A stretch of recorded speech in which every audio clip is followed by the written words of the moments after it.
Саламатсызба көрермен, жүгерінің жүрекке дауасын білесіз бе? Бүгінгі видеом осы тақырыпта болады. Ал келесі видеомда себепсіз ісіну сырқат белгісі екенін айтамын. Денсаулыққа пайдалы видеоларымды өткізіп алмас үшін каналыма тіркеліп, лайк басып, пікір жазуды ұмытпаңыз. Ескерту: кез келген халық емін қолданбас бұрын дәрігеріңізбен кеңесіңіз. Жүгерінің жүрекке дауасы мол, оның шипалық қасиеті көп. Солардың бірқатары жөнінде біле жүрген артықтық етпейді. Қажетсіз холестеринді қуады.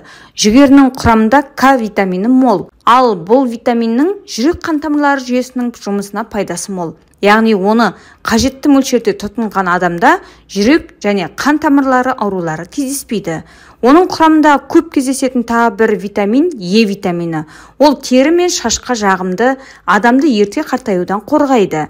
Сондай-ақ жүгерде жүйке жүйесіне жағымды, ұйқысыздық пен депрессиядан қорғайтын В витаминдер тобы бар. Иммунитетті көтеретін С витамині, сүйекті нығайтатын Д витамині, қан құрамының дұрыс болуына қызмет ететін темір, зат алмасуын жақсартатын, жүректі қорғайтын калий мен магний, тісті нығайтатын кальций мол деп жазады Ауырмаңыз газеті.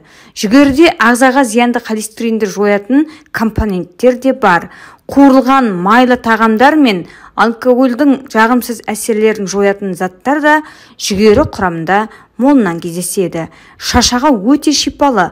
Жүгері шашағының денсаулыққа пайдасы көп. Оны халық медицинасында да, дәстүрлі медицинада да бірнеше ауру түрлеріне қарсы қолданады. Мысалы, холецистит, холангит, гепатит, өтке, бүйрекке тас түзілуі, простатит кезінде одан жасалған тұнба, ерітінді сығындылар ұсынылады.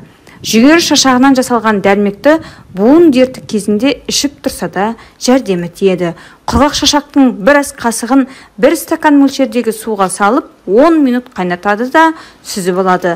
Сусын 8 апта бойы 2-3 стаканнан ішіп жүру керек. Оның сығындысын жарақаттан қан тоқтатуда қолдануға да болады. Өйткені оның тромбоциттерді көбейтіп, қанның ұйғыштығын арттыратын қасиет бар. Атеросклерозбен ауыратын адам профилактикалық мақсатта жүгері шашағын тұнбасын ішіп тұрса да болады деп жазады Ауырмаңыз газеті. 200 мг қайнаған суға 15 грамм шашақты демдеп, күніне 4-5 мәрте 2-3 ас қасықтан ішіп тұруы керек. Сондай-ақ жүгерінің дәнінен дәрмек жасап, оны бөртпеге, дерматитке қарсы қолдануға да болады. Оның рецепті мынадай: дәнді қызған табақта қуырып алады да, оны қатты нәрсемен қысып, сығындысын терінің бүлінген жеріне жағады. Жүгері адамзатқа 50 мың жылдан бері таныс деген дерек бар. Оның отаны Мексика деп айтылады. Дегенмен, жүгері егіп, оны әлемге тарату жөнінен ақш пен Қытай алдыңғы орында тұр. Бүгінгі видеом осымен аяқталды. Видео пайдалы болса, лайк басып пікір жазуды және достарыңызбен бөлісуді ұмытпаңыз. Денсаулығыңыз, байлығыңызды күтіңіз. Келесі видеоға дейін сау болыңыз.